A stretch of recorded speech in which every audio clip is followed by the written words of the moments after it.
29 bira, maka-lemonade na ka. Yes, Don Lemon Argao is finally open, guys. They are located beside Don Macchiato sa Don Hill. And guess what? For only 29 pesos, maka-lemonade na ka. You can choose between plain lemon, strawberry, passion fruit, and mango flavors. Passion fruit di ay ilang bestseller, so mo akong gisuwayan. Og sa inyong 10 pesos, pwede na mo mamili og unsa inyong add-on. Whether it's chia seeds, nata de coco, rainbow jelly, popping boba, or honey.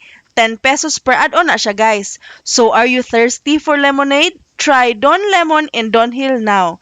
Thank you so much for watching this video and I hope to get your support.